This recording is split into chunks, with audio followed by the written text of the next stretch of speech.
ప్రజా సమస్యల మీద మొన్న జరిగిన అసెంబ్లీలో కూడా మీరందరూ చూసిరు. వాస్తవాలు జీర్ణించుకుంటలేరు.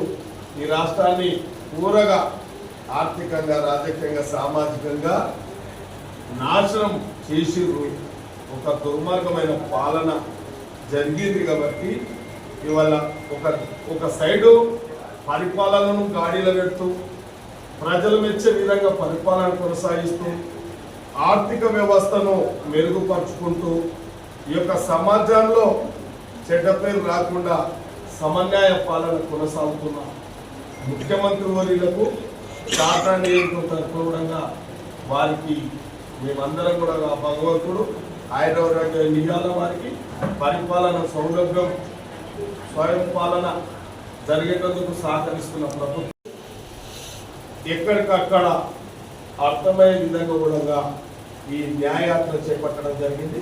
ప్రజలకు అందరికీ అర్థమైంది, ప్రతి ఒక్కరికి అర్థమైపోయింది. కాబట్టి మీరు ఇచ్చిన అవకాశం, ప్రజలు ఇచ్చిన అవకాశానికి ఇవాళ రాష్ట్ర ముఖ్యమంత్రి వర్యులు పాలమూరు ముద్దుబిడ్డ మీ అందరు తెలుసు యనమల రేవంత్ రెడ్డి గారు 6 తారీఖున సాయంత్రం మామనార్ రావడం జరుగుతుంది. కాబట్టి మరి ఈ కార్యక్రమాలు మీ అందరికి తెలుసు. ఇవాళ 6 గ్యారెంటీల పథకం ఏదైతే ఉందో ఇచ్చిన మాట ప్రకారం అక్కడ కొన్ని ఇబ్బందులు ఉండొచ్చు పరిపాలన పరంగా.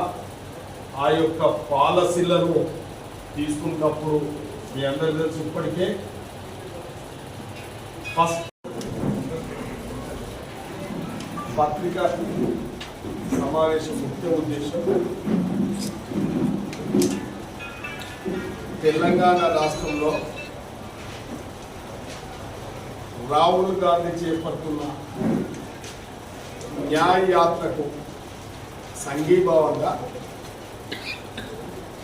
మిత్రులు, పెద్దలు, మాజీ ఎమ్మెల్యే, సిడబ్ల్యూసి మెంబర్ వంశీచంద్రరెడ్డి గారు గత నెల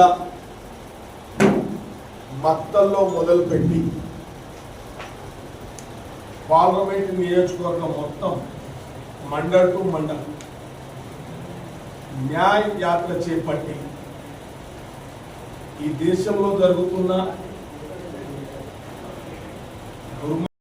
కాంగ్రెస్ కార్యకర్తలు, ప్రజలను, పాత్రికేయులందరూ కూడా కోరుతా ఉన్నాం ఆ సభ విజయవంతం కావాలి.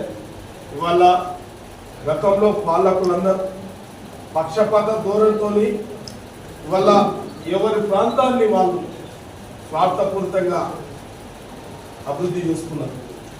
ఇవాళ మనకు ఒక అవకాశం వచ్చింది.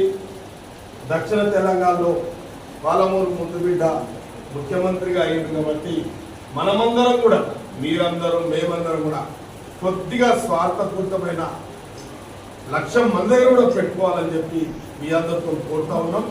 ఈ విజయవంతం కావాలి, మన భావనను అభివృద్ధి చేసుకోవాలి. కాబట్టి స్వార్థంతో అందరు చేసుకున్నారు. కాబట్టి మనం కూడా ఇవాళ ఉద్యోగస్తులే కాదు, సమాజానికి ముఖ్య పాత్ర పోషిస్తున్నటువంటి పాత్రికేయులు కూడా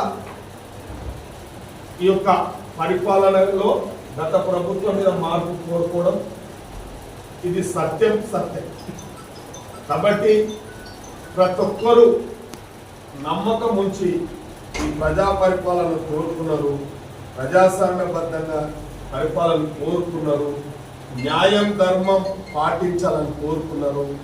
ఇవాళ ఈ వ్యవస్థ కూడా పరిపరి విధాలకు గురైపోయింది. విద్యా నిర్వీర్యం అయిపోయింది, వైద్యం కరువైపోయింది. మీ అందరూ తెలుసు 4 పథకాలు చేసి మళ్ళొక సాహసపూరితమైన మేమందరం ఎమ్మెల్యేలందరం కలిసి ముఖ్యమంత్రి గారిని కలిసి ముఖ్యమంత్రి వర్గాలకు విజ్ఞప్తి చేయడం జరిగింది. ఇవాళ తెలంగాణ రాష్ట్రంలో 14 సంవత్సరాలు అయింది, ఒక పేదోనికి ఒక ఇల్లు ఇవ్వలేదు. కాబట్టి మనం కొంతనన్న ఇండ్లు పేదోళ్లకు ఇవాళ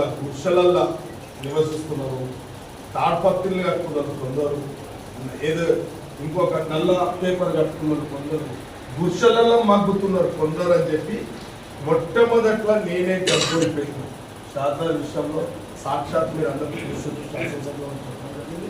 ప్రత్యేకంగా కూడా ముఖ్యమంత్రితో మాట్లాడడం జరిగింది. ఖచ్చితంగా ఏం చేయాల్సిందే చెప్పడం కూడా జరిగింది. తప్పకుండా ఒక న్యాయ యాత్రలో రైతులకు, ప్రజలకు, పేదవాళ్లకు అన్ని విషయాలు అర్థమైనవి.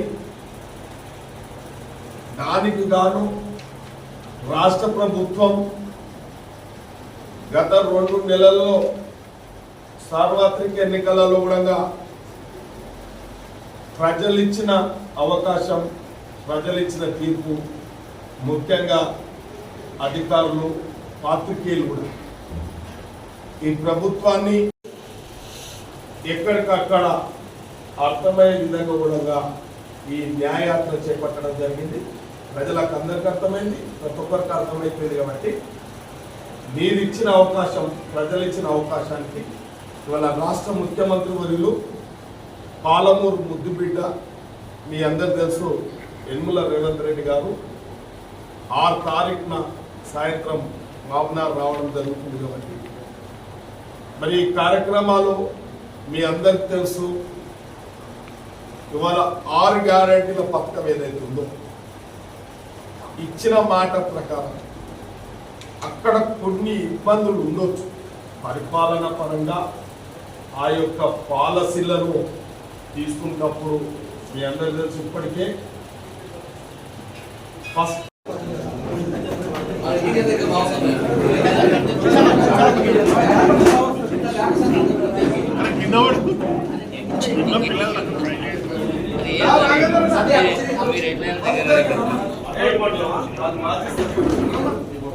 భాస్కర్ కూడా సర్పంచ్ రా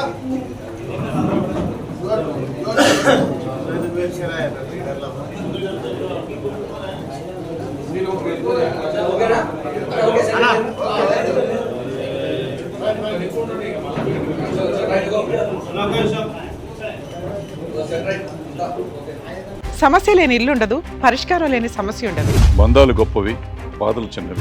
మీ సమస్యని మేము పరిష్కరిస్తాం. రండి, మాట్లాడుకుందాం.